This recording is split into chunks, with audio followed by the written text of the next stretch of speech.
Assalamualaikum warahmatullahi wabarakatuh. Perkenalkan, nama saya Aprianza Bimantara, NIM 2019-05-30013, mahasiswa Ilmu Komunikasi Universitas Muhammadiyah Yogyakarta, peserta mata kuliah Metode Penelitian Komunikasi Kualitatif tahun 2022. Pada video kali ini saya akan menjelaskan tentang analisis framing, analisis naratif, dan analisis semiotika. Pertama ada analisis framing. Apa itu analisis framing?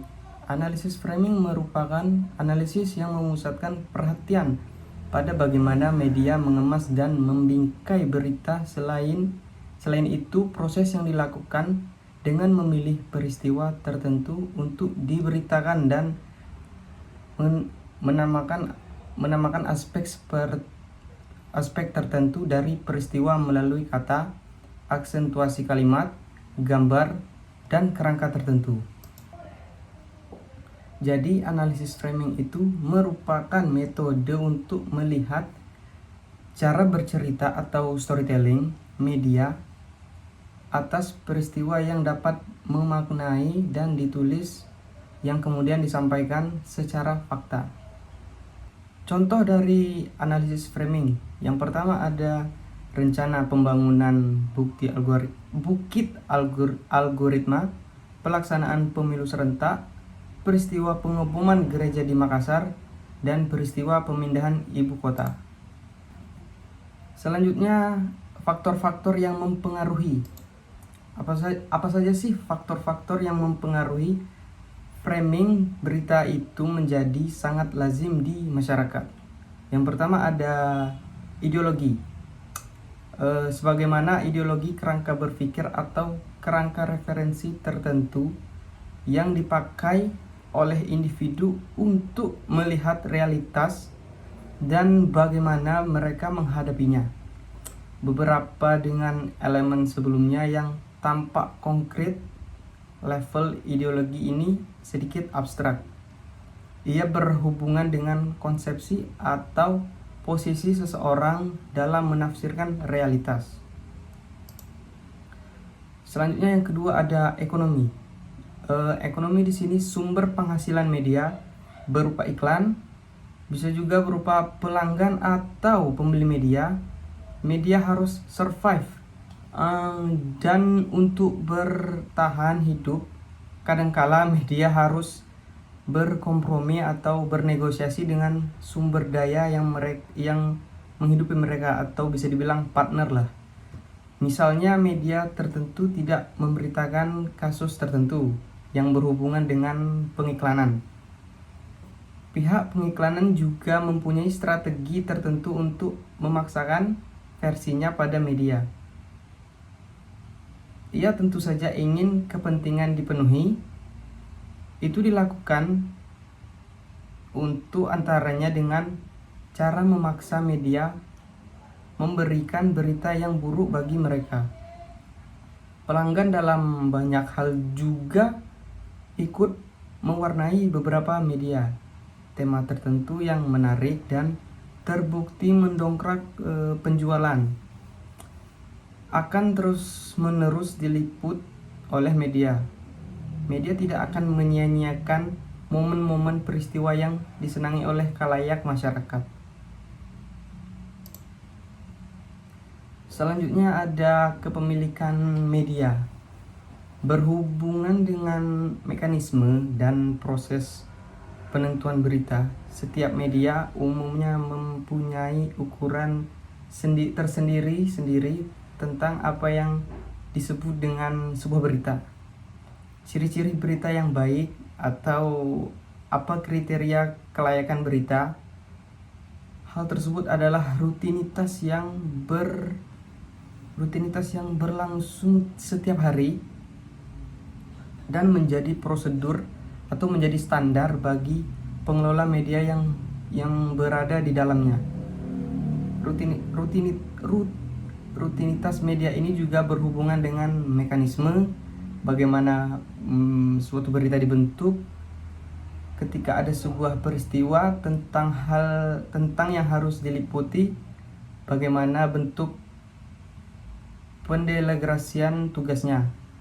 melalui proses dan tangan siapa saja tulisan sebelumnya sampai ke proses cetak, siapa penulisnya, siapa editornya, dan masih banyak hal lain sebagainya.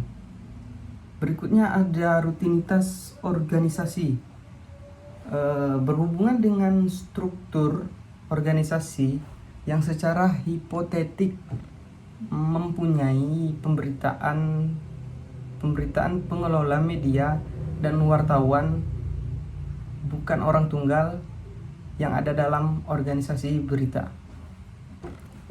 Ia sebaliknya hanya bagian kecil saja dari organisasi media itu.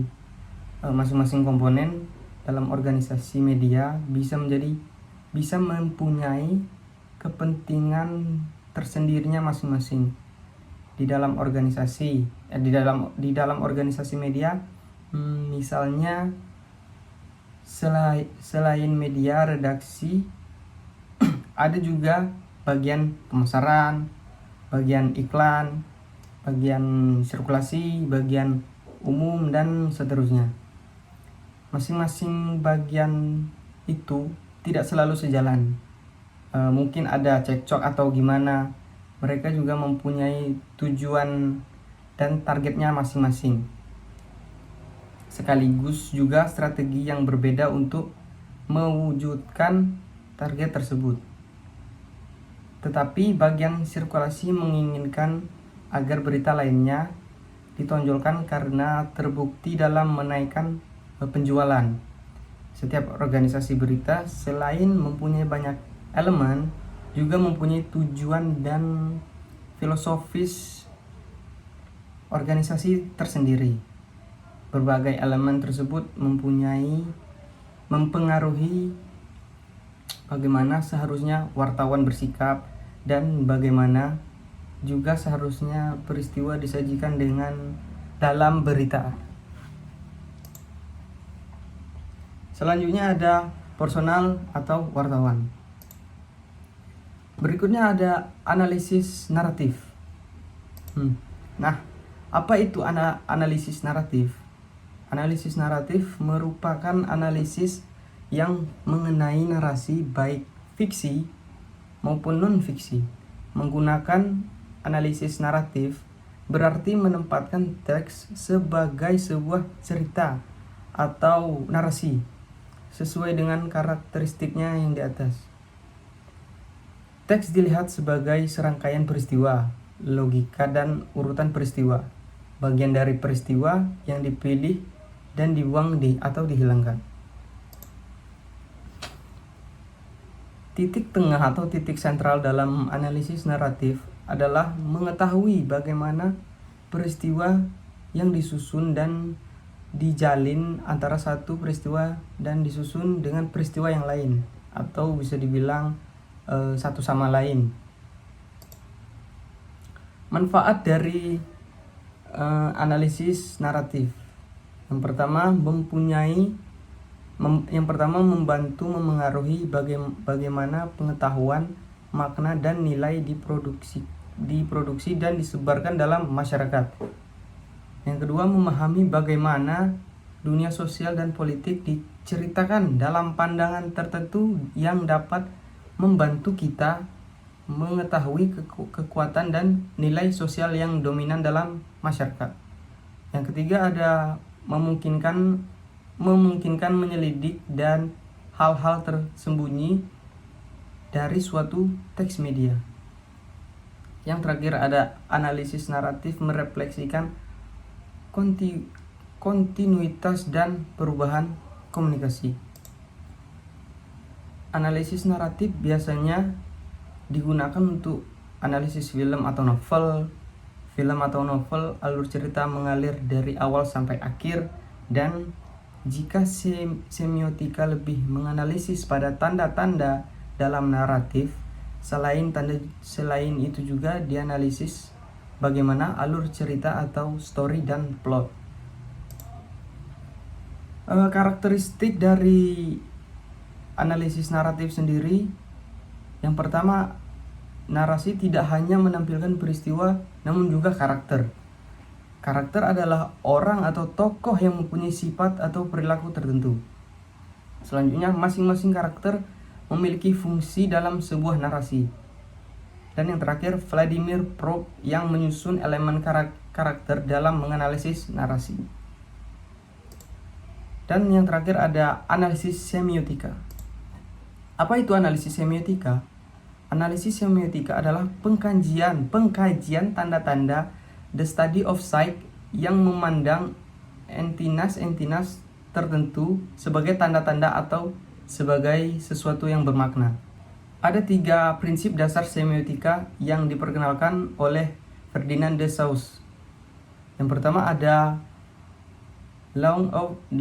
Langue dan parole, merupakan sistem kode yang diketahui oleh semua anggota masyarakat memakai bahasa, seolah-olah kode-kode tersebut telah disepakati bersama di masa lalu di antara pemakai bahasa.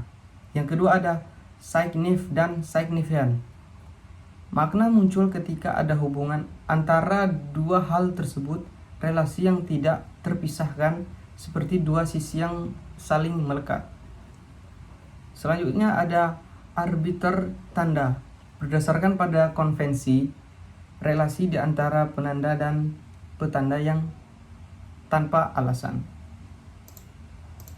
Jadi, analisis semiotika adalah sebuah pengkajian mengenai tanda yang memandang entitas tertentu sebagai sesuatu yang bermakna. Manfaat dari analisis semiotika yang pertama ada Langue lebih bersifat abstrak. Yang kedua ada parole adalah pengguna bahasa secara individual, dan yang ketiga ada sekian dan terima kasih.